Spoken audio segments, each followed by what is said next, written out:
All right, we're live. It's Jared and I today, and I'm gonna try this one. Yeah, this looks a little better. I like this Oh, better. I like this too. Yeah. Okay. It's Jared and I today. We're gonna talk about the wrestling tonight. The Big Ten start on Saturday. And we're gonna go over some of the pre-seeds and how some of them may have ended up the way they did, and who is not gonna wrestle that everybody wanted to see. Um, okay. On Friday afternoon, they are going to Maryland. Yeah, they're going to Maryland, but Friday afternoon, the coaches are going to have a meeting, and some of these seedings might change. I'm going to guess Brody Teskey's seeding will change. It's very possible it could, with Yeah, the information that's been provided thus far. yeah. Okay, so let's get going. Let's start with Drake Ayala, number 2 seeded, 125.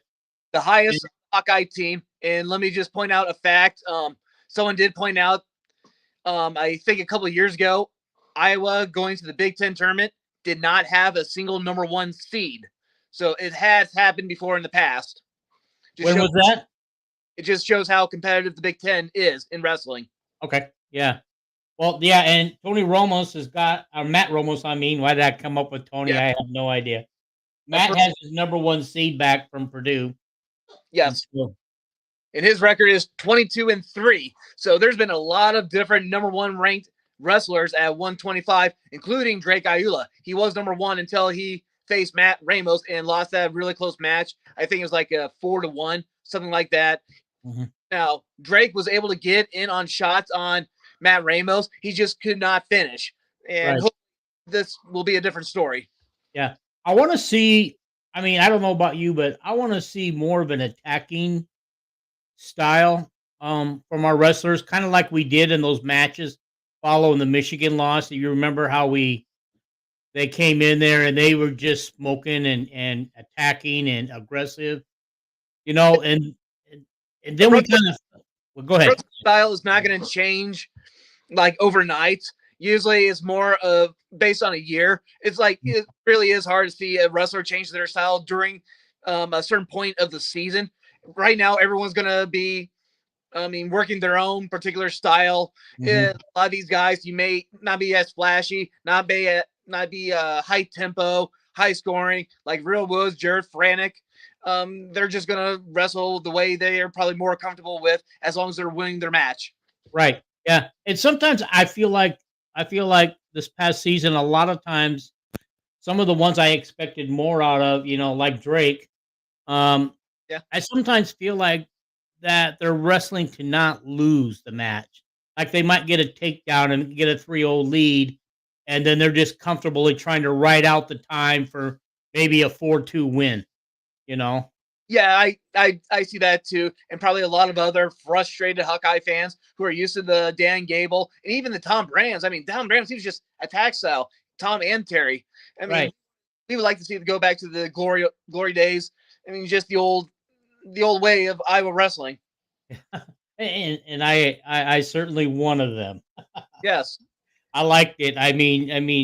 Even when we had Spencer Lee, I mean, one of the reasons why he had tech falls and falls so quick is because he didn't quit working. He kept attacking. And he just put so much pressure on you. I mean, he is the best top wrestler I've ever seen in my very short life. I mean, once he got on top, he just grind you. Right. And I mean, and sometimes, you know, his attacking style would get careless. He would be careless a little bit. And the one time he got careless, he wasn't able to get out of it like he normally could have. He ended up on his back. Yeah, and that was against Matt Ramos. I mean, yeah, Matt Ramos, I mean, he had a really kind of a slow start this season. He lost to a high school wrestler at a tournament, like, and right now he's actually performing a lot better than he was like back in November. Yeah. This weight class is open, 125. I mean, he's got a 3-loss record. Drake Ayala has a 3-loss record. Mm-hmm. There's no one undefeated at this weight class. So it's going to be really interesting how the Big Ten plays out, and also the national seedings at this tournament. Yeah. Well, it's going to go a long ways in determining the national seedings. And most of these guys are going to have to get in the top 7 or the top 8 in order to move on to the nationals.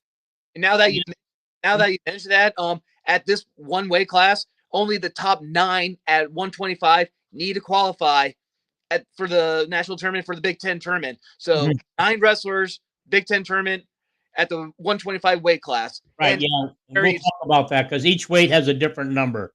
Yes. But it seems like the weights that we're the weakest at is the numbers that are really low, like 7.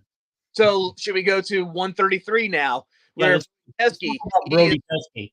Yeah, he's ranked number 20, but with a 14 seed, but he needs to place in the top 7. Right. Yeah. Or get a wild card. And let's just talk about this. They released an article today explaining how Brody Teske ended up with the 14 seed because, in all likelihood, I think he probably should have been up near the middle of this ranking. Yeah, you know, he probably blame that on the coaches. I mean, I don't know what's going on. Here's what actually happened. Okay, before the deadline, the 133 weight was going to be Colin Shriver. They submitted his name to the Big Ten. Yes. And then they had a wrestle off after they submitted the name and passed the deadline. And Teske won, so Teske earned the spot. So they turned his name in late. And according to the Big Ten rules, because they turned his name in late, Teske ended up with the 14th seed. But the only bad part about that is he, as a 14th seed, he'll be wrestling people who are seated a lot higher than him. And his first round match is against number 10 ranked Nick Bazowski of Ohio State. So, and that's like one of the biggest first round matches on paper so far. What's his name? Nick Bazowski of Ohio State. Since Brody was given the 14 seed, Nick of Ohio State is given the 3 seed. Yeah, he's getting the 3 seed. So I see that now. He's got the 3 seed there. Because remember, there's only 14 teams in the Big Ten. It's a 16-man bracket. So the top 2, the 1 seed, 2 seed, they're given a bye. Right. I understand that. That's how it's been in the past. So this is kind of crazy seeing these kind of rankings, but and so let's move on to the 141 bracket where we got Real Woods only as a 3 seed. Does that surprise you?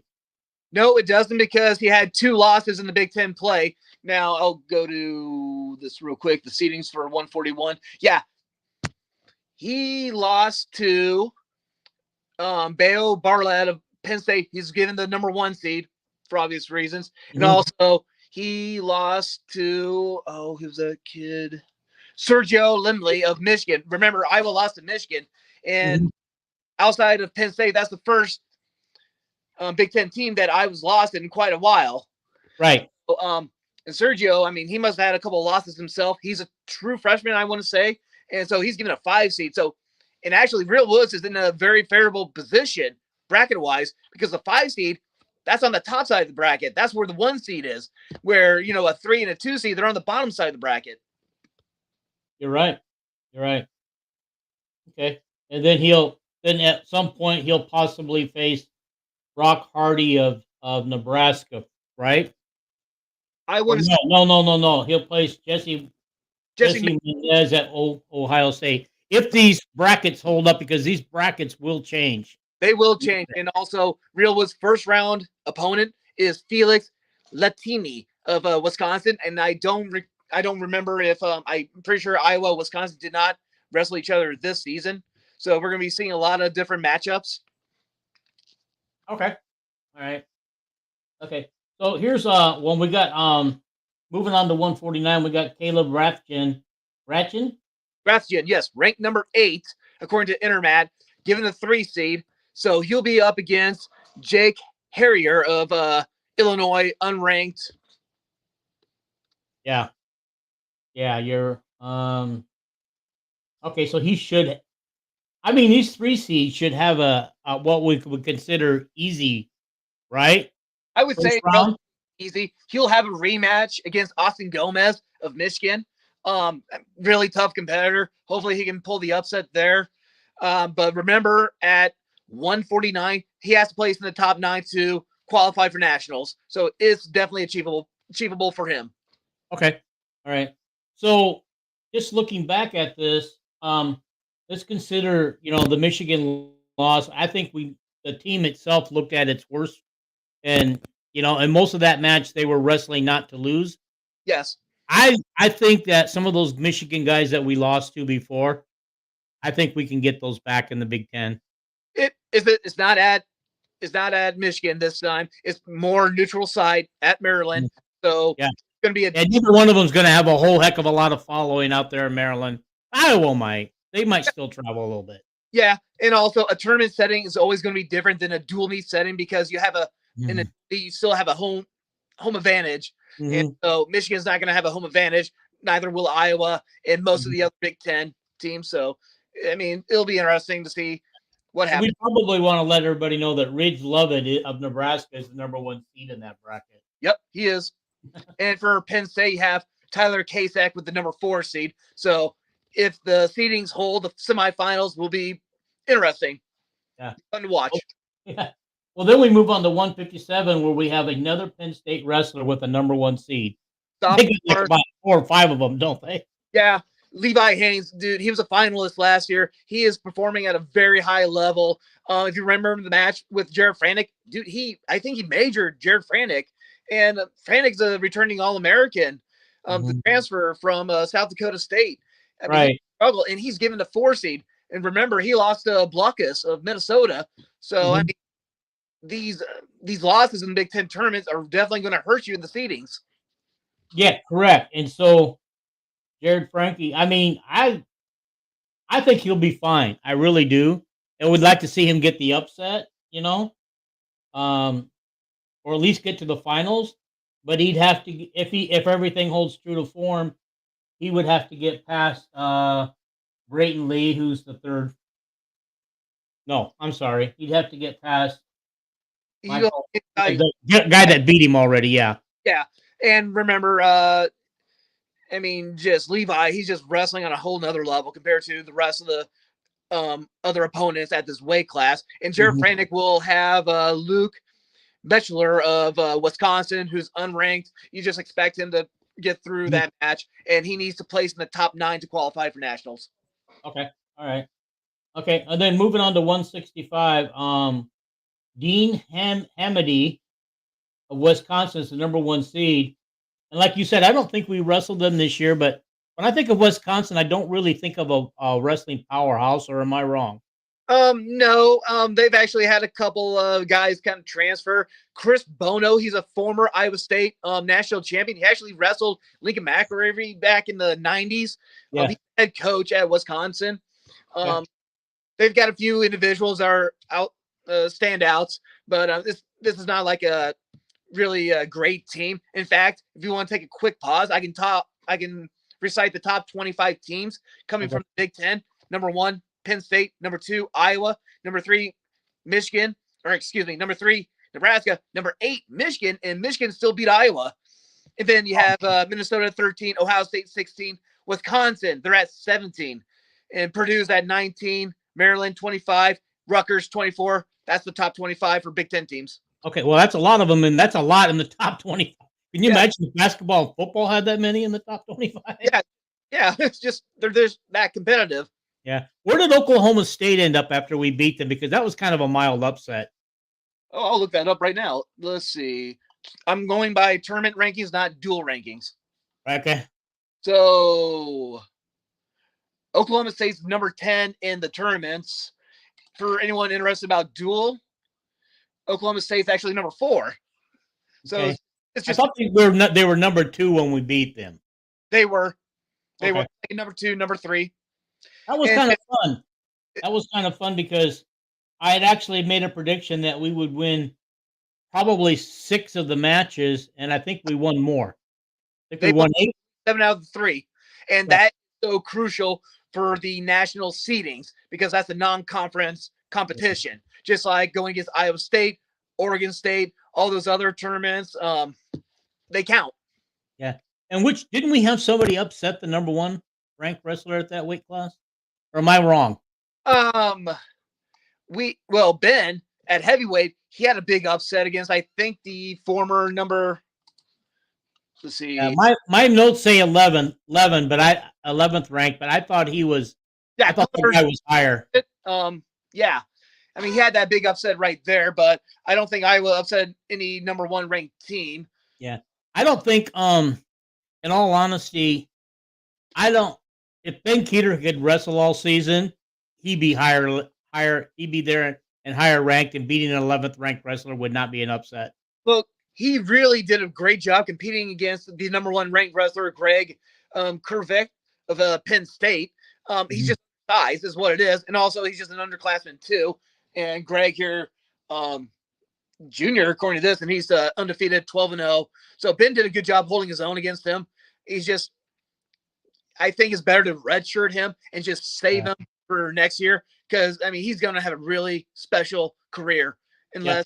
As long as we're talking about Ben, let's talk about him and Gabe Arnold both, because they both have had what few times they've wrestled this year. They both have had impressive showing, and I can't wait to see Gabe Arnold, because he kind of reminds me a little bit of Spencer Lee, except he's bigger than Spencer Lee. He's bigger, and he can go up and down from 174 to 184. He's, I mean, versatile, whatever the word I'm trying to think of, but still, I mean, you can move, he can bump him up in weight class, and he can still be competitive.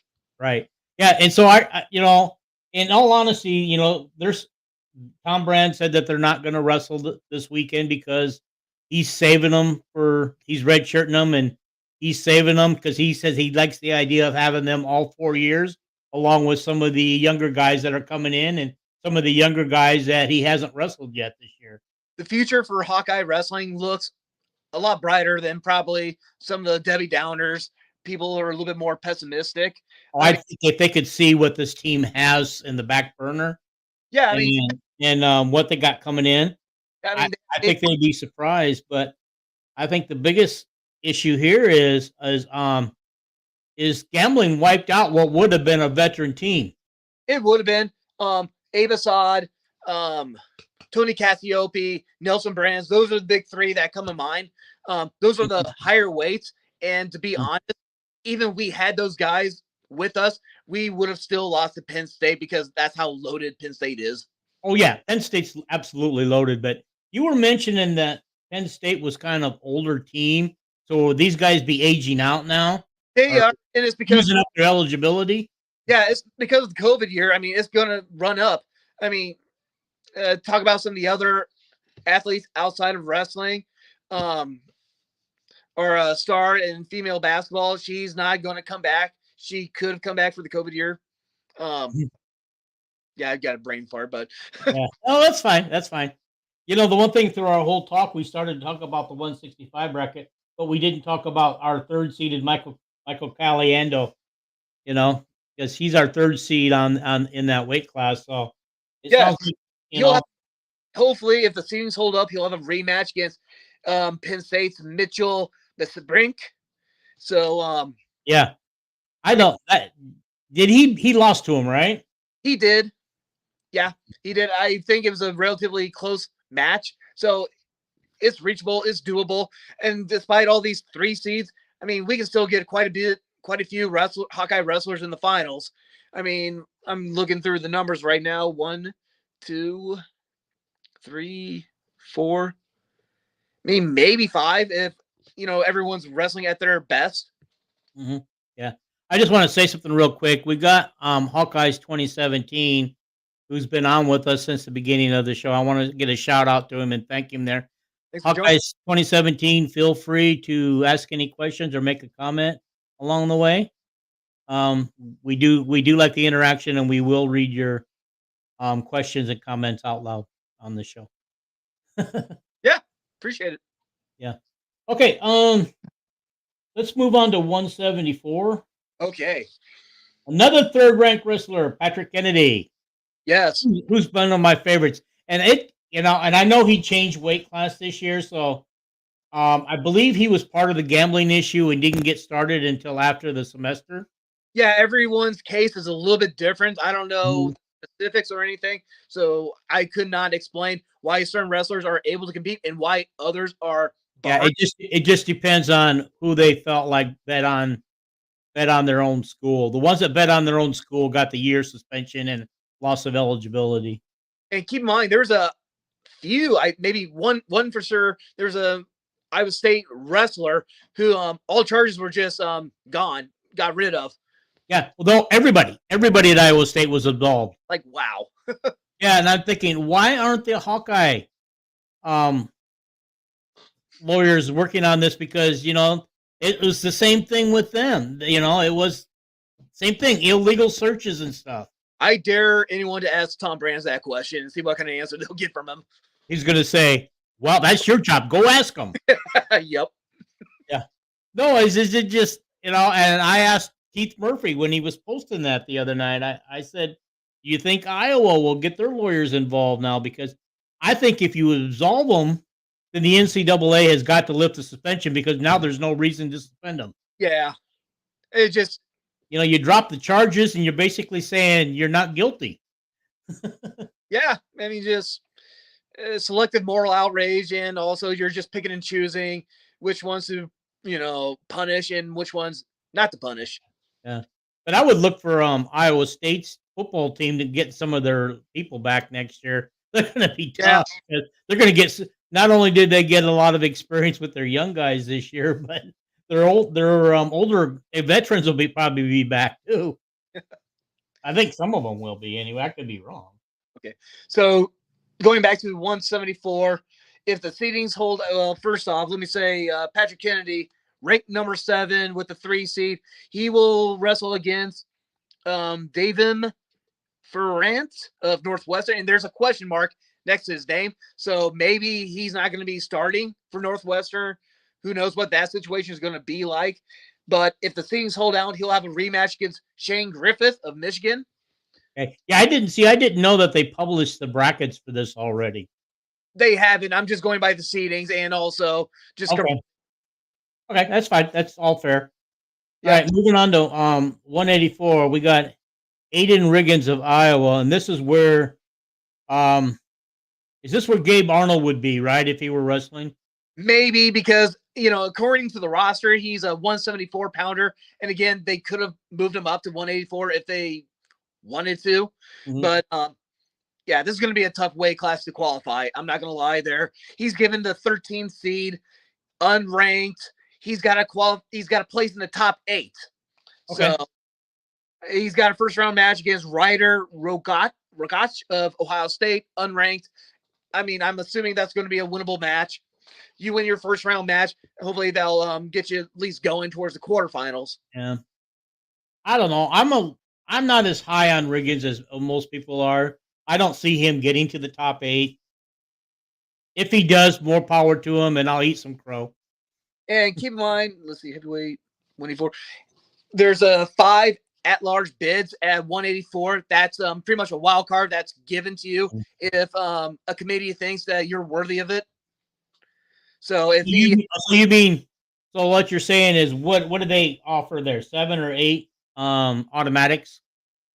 Well, yes, there's 8 automatics. This is just 184, 8 automatics plus the entire weight class. So it's just not necessarily at the Big 10, but also the Big 12, the ACC, all the other conferences. The entire weight class is given at least 5 wild classes. Okay. So not 5 wild cards from the Big 10. It could be from. They can pull it from anywhere. The entire 184 weight pound class. Well, Aiden, I hope you have a better showing than I think you will. I mean, hope for the best. That's all you can do. Yeah. All right. At 197, we move on to Zach Glazier. This guy's been an absolute beast all year, along with Jared Frank. Awesome year. His only loss is Aaron Brooks, the number 1 seed, returning like 3-time national champion. Now, the reason he's given a 3 seed, because this Jackson Smith, he's the returning All-American from Maryland. This is like Maryland wrestler. And if I recall from the last year, he did give a former Hawkeye wrestler a loss, the runner-up at 187, who moved on. Just can't think of his name off the top of my head, but I do remember the name. Okay. All righty. All right. And then, of course, we move on to the heavyweight, or as they call it, 285. We've got Bradley Hill at 7th. I mean, and so if the seedings hold up, he should be okay too in the nationals. But hopefully, he has to place in the top 7 to qualify for nationals. He's ranked number 29, given a 7 seed. His first round opponent is Nash Hutmacher of Nebraska. Now, if you remember, I want to say he didn't wrestle against Nebraska. I think he might have sat that one out, and it'll be interesting how this match goes out. Okay, so in all these, there's 14 in each weight class. There are only 14 wrestling in each weight class, correct? Because it's each school to represent the school they're wrestling. Yep, 14 teams in the Big Ten. Okay, yep. Okay, I just wanted to get that cleared out there in case anybody else had any questions, because sometimes when I have a question, other people do too. Yeah, yep, completely understand. Yeah. And of course, another Penn State guy is the number 1 seed in this weight class. Yeah, returning national champ. I mean, loaded.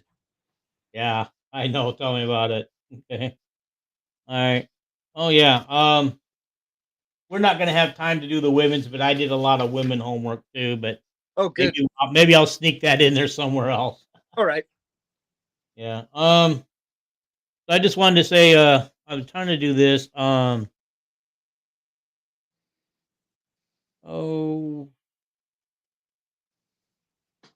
Okay, yeah, because I wrote down some notes and I think we covered most of it.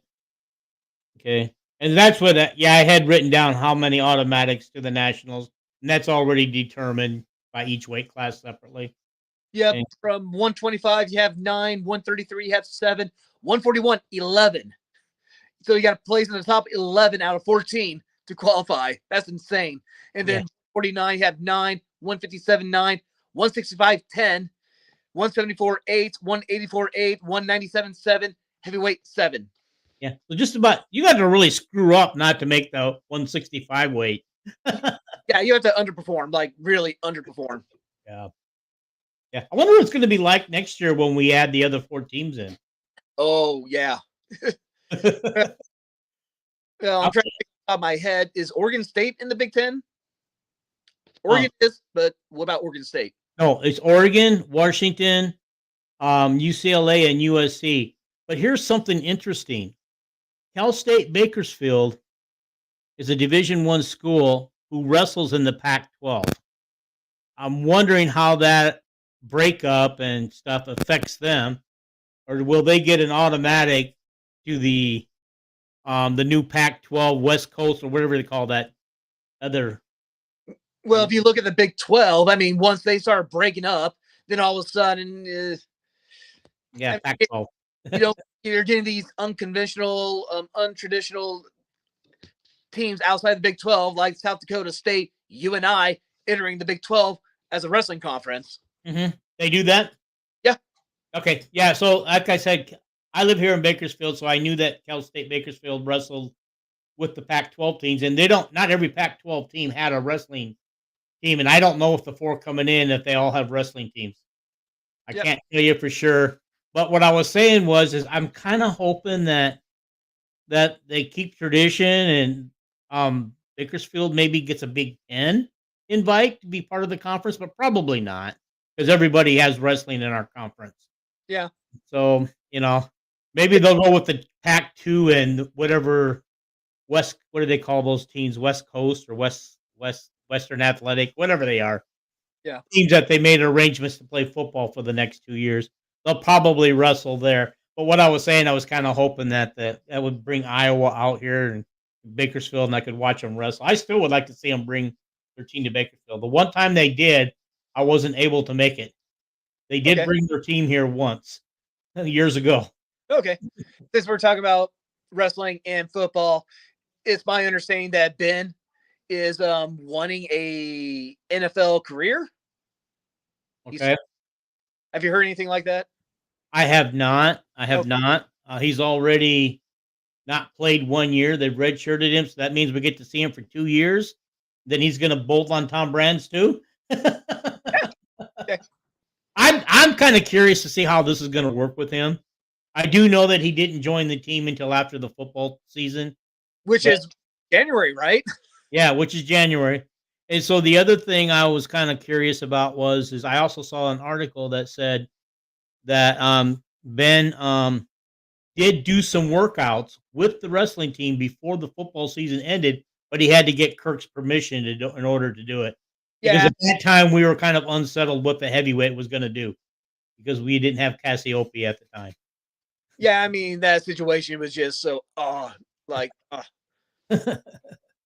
but It's just I'm really excited for the future for Hawkeye Wrestling. Like I said, we might I think the seeding's got us 3rd or 4th in the Big Ten. If I look right, I saw that somewhere.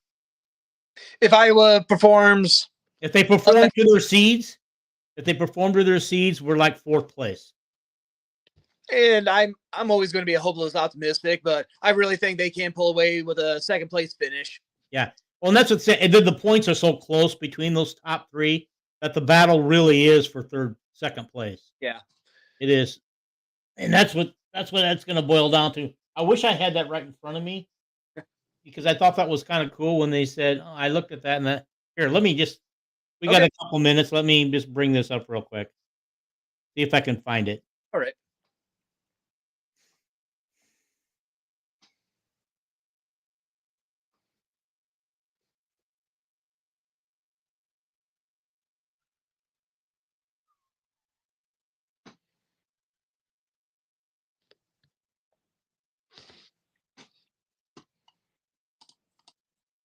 Okay, here it is.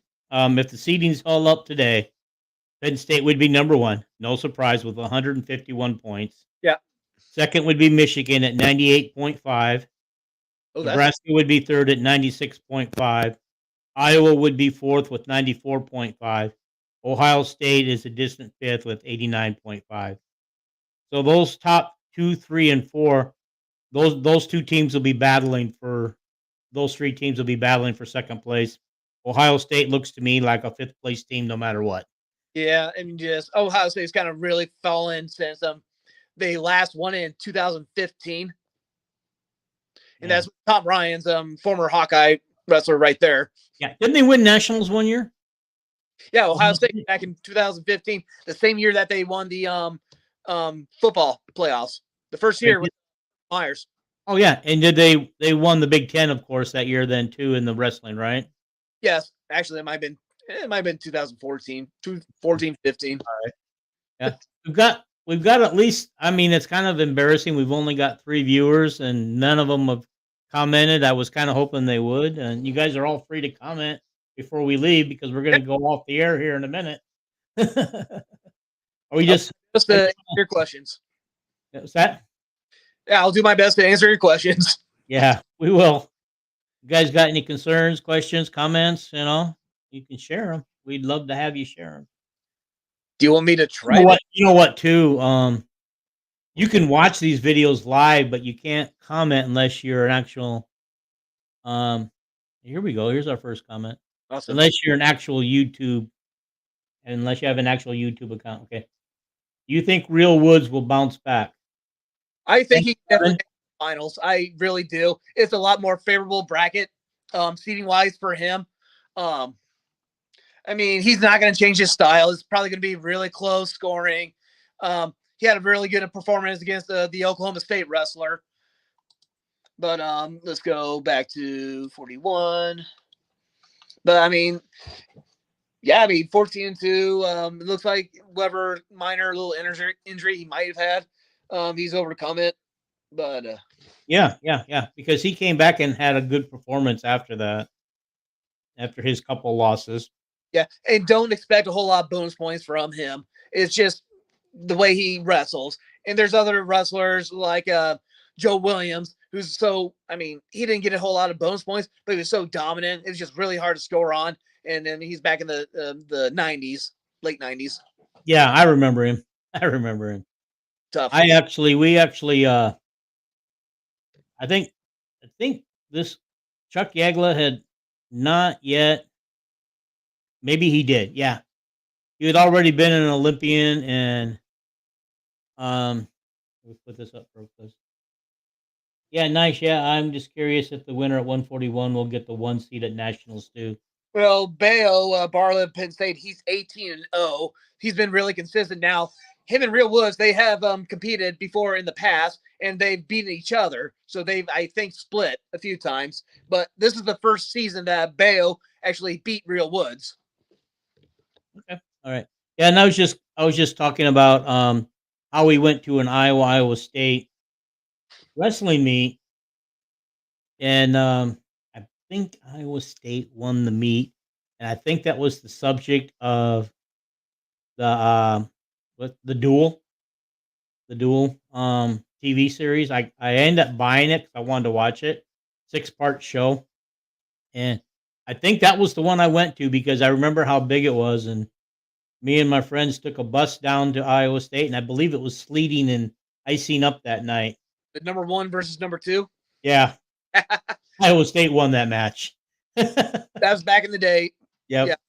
Yeah. Back in the day when things were good. And that actually, during that time, if I remember right, they wrestled twice, once early in the season and once late in the season. And so, Usually that's how it goes. Early in the seasons, usually the Iowa State dual meet, and then they'll wrestle each other at nationals. yeah. Yeah. Yeah. I mean, and actually, and of course, Joe Gibbons was on that team, Awesome. being coached by his brother. And Joe Gibbons has spent his first 2 years not at Ames, but Waterloo, Columbus, where I graduated from, and I had graduated not that far before him and his brothers came there, and then eventually they just moved to Ames and wrestled there. So it is what it is. But and then according to wrestling, we've got a wrestling. No, it's a football player. I'm sorry. His name is Knipp. What's his first name? Mason Knipp. He's also a Waterloo Columbus wrestler who represented himself well at the state tournament this year Okay. and won. He won heavyweight. He took first. So he's a state champion, and that's his second year in a row. And the last year when he became national champ, I mean not national because we're talking about nationals too much in the college, but he uh he won state his first time last year over the previous state champion. Okay. Good.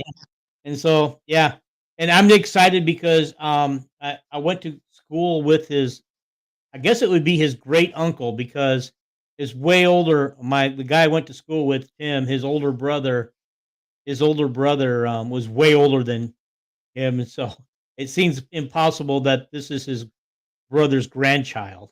Okay. I Wow. had to do some research on that. Thanks to Chuck Yagler for helping me out with that. And I was gonna ask Chuck to join us because he's full of knowledgeable, and he's done it before with Nolan and I when Nolan and I did the wrestling preview shows, and he's very knowledgeable. But because he's recovering right He now, admitted to a hospital recently, right? yeah, Yeah.